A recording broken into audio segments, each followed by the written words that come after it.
And then moving on to the two that came in last night. Now, when I saw this, I was absolutely shocked. So I think it's time that we talk about Sheffield Wednesday, because they have been doing some exceptional business in this summer transfer window. Only 2 weeks, but 5 players through the door, and they really are aiming to go one better and secure promotion to the Championship. Like I said, 5 players through the door in 2 weeks, but not just any old 5 players. These are players, I believe, where they've identified the areas that they needed to strengthen this summer, and they've gone out and brought the best available players in those positions for this level. I have been very, very impressed, and today I want to break all of that down so far. So that's exactly what I want to delve into today. I've also put together a potential lineup that Darren Moore could use, including these new additions. Let me know, Sheffield Wednesday fans, in the comments down below. Are you excited ahead of this season? Are you happy with these signings? I imagine you are. Right, let's get straight into it. You can see on the screen right now, transfermarket.co.uk. These are the arrival and departures so far, because there could still be more. I imagine there probably still will be more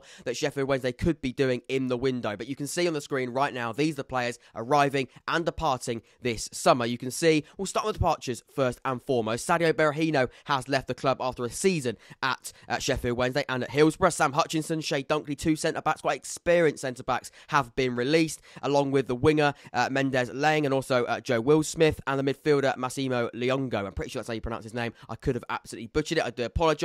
But those are the players that have left the club this summer, all of which on free transfers. It looks as though they have all been released. And then as we move on to the arrivals, you can see all free transfers, but let's break them down individually in order of when they signed for the club. Ben Hennigan joins on a free transfer from AFC Wimbledon after his release, after they got relegated. He's a centre-back. I think he's going to bring a lot of quality to this side. We spoke about defensive reinforcement. If you haven't checked out the video I did a few weeks ago, we spoke about areas in which clubs should be looking to invest and looking to reinforce. We spoke about defence for Sheffield Wednesday being a really quite key one. I think Ben Hennigan is going to come in on a free transfer, brilliant financial stability showing there. I think he's going to bring that much needed experience as well. He was involved in a relegation battle last year, so he's involved in a lot of defensive actions, I imagine. I think he's going to be the perfect player to come in and help them out with both quality and squad depth in that position. As for David Stockdale, I think this is going to be an exciting addition for them. Maybe not the youngest of players, but I don't think he even thought he was going to be available for transfer this summer. I certainly didn't. Not many people did. This came as a bit of a surprise, but very, very impressive capture, this goalkeeper who's played in League One for quite a while. And he's also, of course, played in the Championship. He knows what it's like to get promoted. He did it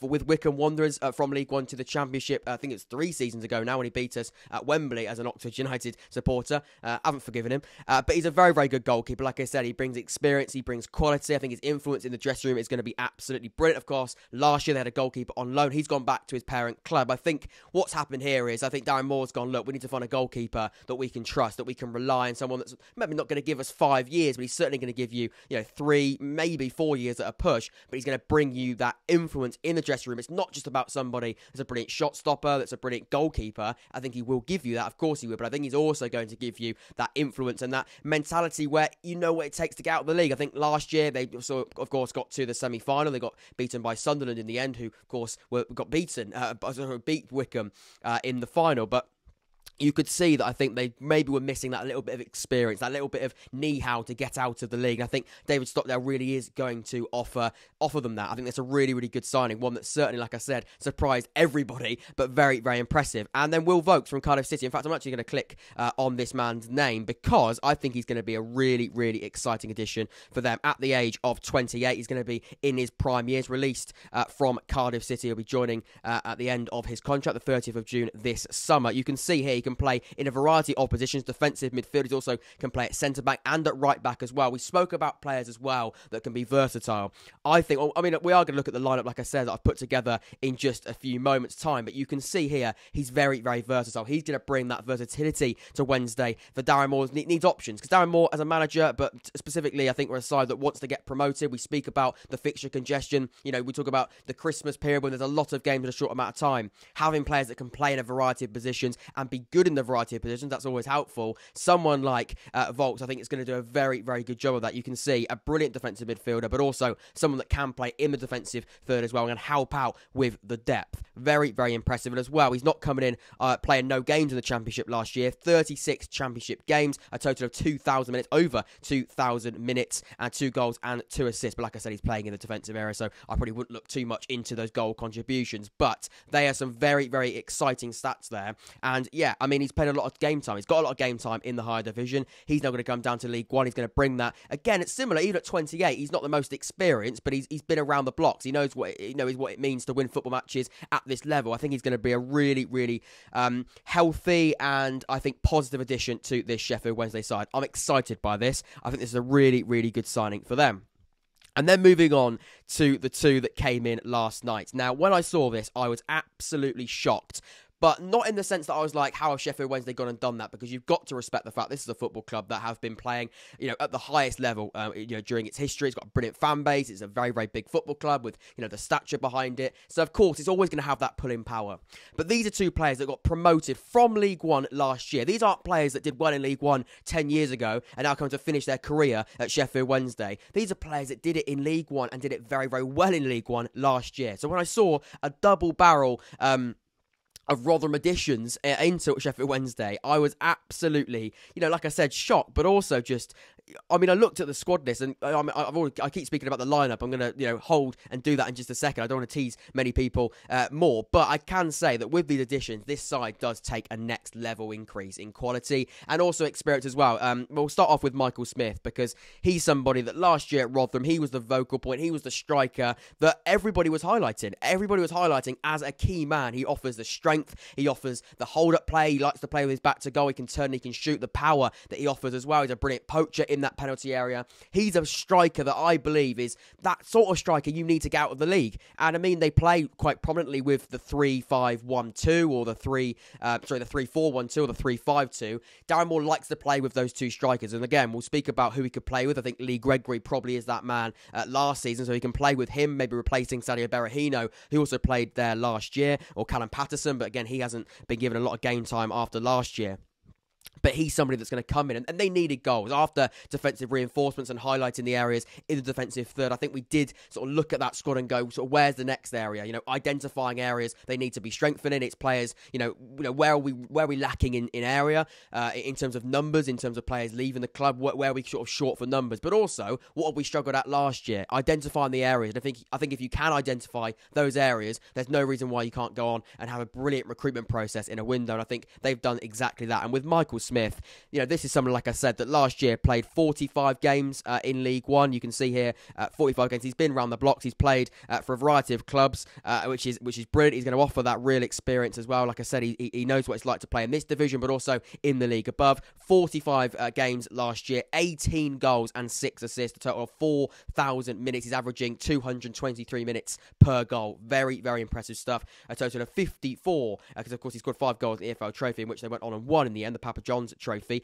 54 games in all competitions, 24 goals and 7 assists. You're bringing somebody in there that it definitely offers you goals. He definitely will offer you that, and that's very, very exciting. I think he's somebody that leaves Rotherham. I don't really know the intricacies of his departure at Rotherham. I don't know whether or not they offered him a new deal and he rejected it and decided to go to Sheffield Wednesday, or he wasn't being offered a new deal and Sheffield Wednesday swooped him.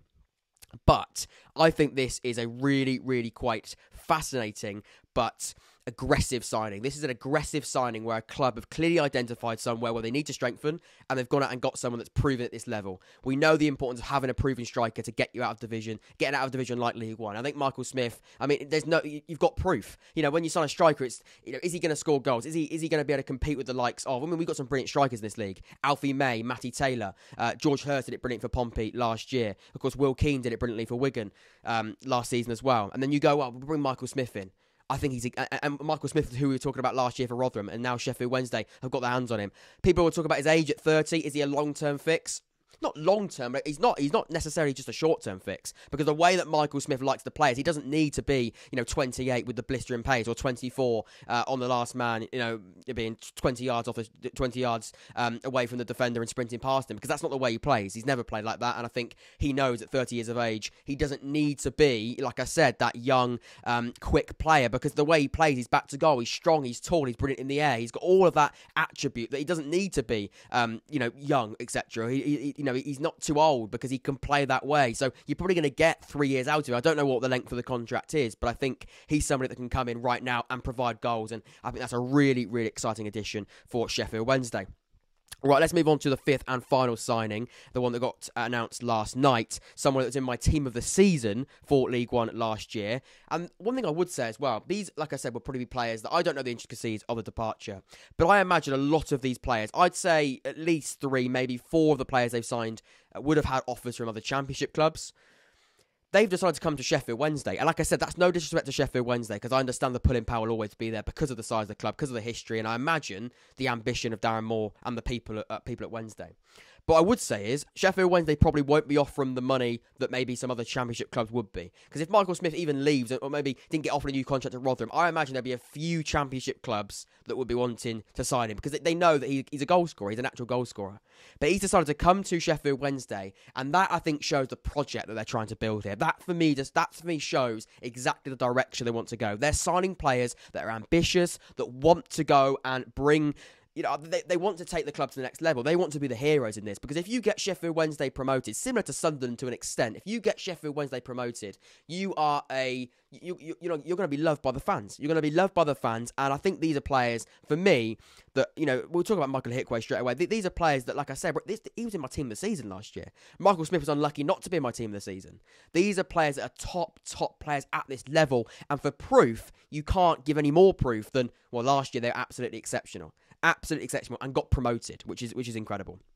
Last year, Michael Ihiekwe, 42 appearances. He actually got a few goal contributions in there as well. 3 goals, 4 assists. Not that is a complete piece of importance, but of course it does show that he's good in the air. He's also someone that likes to play in a back 3. You can clearly see, you can understand exactly the direction. So when putting the lineup together that I'm going to show you in just a second, it wasn't the most difficult task in the world, because you're looking at the players that they have brought in. You look at Rotherham last year, they played a very similar formation, if not identical at times. But they played a back 3, and Ihiekwe can come in, he can play on the right side of the back 3, he can play the central of the back 3 as well. He probably wouldn't also be awful on the left side. He is right-footed, so normally you'd see him playing as that right-sided centre-back or the central. He'd also, if they want to go to a back 4, they have the option to play him at right-back as well, in a 4. So he's very, very versatile in that sense. But he's a brilliant player that's also someone that I think is going to come in and make an instant impact. Talk about the players that have left the club. He's somebody at 29 as well. So you've got at least, again, similar to Smith. I should have done my research on the contract length that he's just signed at Wednesday. But I can tell you at 29, if it's a 3-year contract, that's absolutely fine. I can see his time over the next 3 years. 2-year contract, of course, that's fine as well. So I think you're going to get you're getting a brilliant centre-back. You're getting a proven centre-back at this level. I think this is a brilliant signing. And like I said, I'm no expert in this, but I can tell you who's in my the season. His stats last year were absolutely incredible. In fact, let's copy and paste his name and stick it into SofaScore, because I want to show you some of the stats of last season. He was on absolute fire last year, and he was somebody that I was constantly impressed by. That's not his name. That's someone that we will come on to in a second. But this is somebody that I think will offer that instant quality. He'll offer that instant quality. He doesn't need much bedding time. Like I said, he's used to the division. He played in it last year. He'll come into the system absolutely fine. They play a back 3 at Rotherham. They'll play a back 3 here, you'd imagine. So he hasn't got to worry about the adjustment in terms of the system.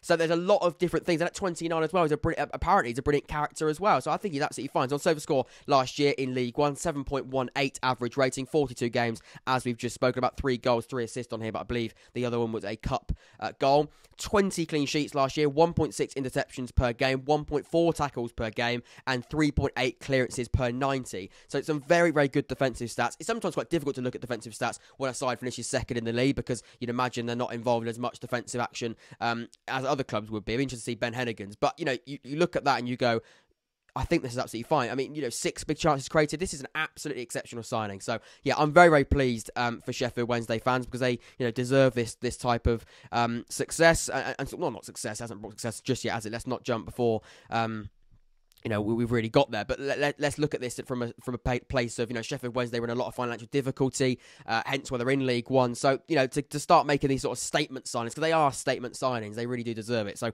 fair play to them. Right, let's move on to the potential lineup that I've put together. Now, of course, funnily enough, never managed a game in League One or at any level as a manager, but I can tell you this is what I've put together. You can see here, it's the formation that was played quite prominently last year with Darren Moore, Stockdale, the new goalkeeper, in goal, Palmer, Hennigan and Ihiekwe making up that back 3, Marvin Johnson, Byers and Vualks and Hunt making that 4, but also you've got the wing-backs of Johnson and Hunt. We know the importance of them. They can go up and down at that left and right-hand side. They're good going forward. Also can help out with that back 3, turn it into a 3. They're very interchangeable, but also, can push back and play and turn that into a back 5 if needs be. And the attacking talent there, that is a reinforced piece of attacking, not want to say masterpiece, but it's something that can really offer something going forward that can cause so many problems for so many teams. Because this is actually quite an experienced front 3. You talk about Smith, who's 30. Bannon's hitting, is not mid-30s now, maybe, is it? Or 32 sort of age. Gregory, I think, is 27, 28. So these are 3 players that are hitting the best period of their time as a footballer. And Bannon may be going a little bit off that now, but last year he proved he certainly can still do it. And some championship clubs as well, we're probably looking at him. And as well, this can still change. Players can still leave. But I look at that and I go, that's going to cause teams a lot of problems. If they get it right, of course, any signing can go horribly wrong. We've seen football signings go dramatically wrong, but I think these are that for me is a side that can cause problems in lots of different ways. I think that front 3, like I said, that obviously is a 2, but with Bannon quite close behind, Bannon can drop in and turn that into a straight 5. With Vualks as well, we know, like I've previously mentioned, he can play as a centre back or even a right back, but playing him in that defensive midfield position, I think he'll be absolutely fine and he can be very, very comfortable in there. I think for me, this is brilliant. I think Smith with a 2 as well is going to work brilliantly well because Smith can hold up the ball. We know his strength. He can have his back to goal. He can hold it up and he can play the ball into Gregory. We know the sort of striker that he is. He'll score goals with Bannon as well. Smith needs some delivery and I think he will get that. Marvin Johnson can cross the ball. Hunt can cross the ball. They've got the width to put balls into the penalty area. We know Ihiekwe as well, but he can actually overlap. We know the centre-back situation at Rotherham last year with, I think it was Edmonds Green on loan from Huddersfield to Rotherham last year. And Ihiekwe. Those 3 centre-backs were very, very fluid going forward. They weren't just defenders. They were somebody with a lot of goal contributions. Like 6 big chances created last year for Ihiekwe. We spoke about his 7 goal contributions, and that not all from corners. He can do it from set pieces, but he can also come forward and overlap round Hunt, sort of in this position here, and Hunt can tuck in and make up that back 3, or they can go to a 4 for amount of time, while Ihiekwe can offer something down that right-hand side. And similar to Palmer as well, he can do that on the left-hand side. We've seen him do it for Sheffield Wednesday before. So I think this is a really, really exciting potential lineup for Sheffield Wednesday. And like I said, let me know, Sheffield Wednesday fans, in the comments down below, some really exciting piece of business. I do believe now with these signings, I'm not going to make any, this isn't my League One predictions video, but I think you're going to be in already you're in a brilliant position. That's all I'm going to say. A brilliant position. And I might exaggerate it slightly in the title, but that's what has to happen. But seriously though, I think this is a really, really nice set of players coming in. It's that nice is a horrible word, isn't it? Nice is a disgusting word, but it's a very, very... I think that what I'm trying to say is that adding serious quality, and it's proven quality. The caliber's there as well, and I think if you're a Sheffield Wednesday fan, you'd be very, very excited. But of course, that's where you need to get involved in the comments down below. Let me know. Are you happy? Leave a like, subscribe, and all of that as well. League One fans, I'm sure we'll have a few fans of not Sheffield Wednesday. Let me know as well in the comments down below. Or should we be a little bit nervous? Because as an Oxford United fan, I'm a little bit nervous. We haven't started any sort of transfer business yet. So we sold a few, actually, so we have. But we haven't brought any players in. Sheffield Wednesday brought 5 players in of top quality. Let me know in the comments down below. I've been Jack. This has been the Unfan Podcast. I'll see you all very, very soon. Take care.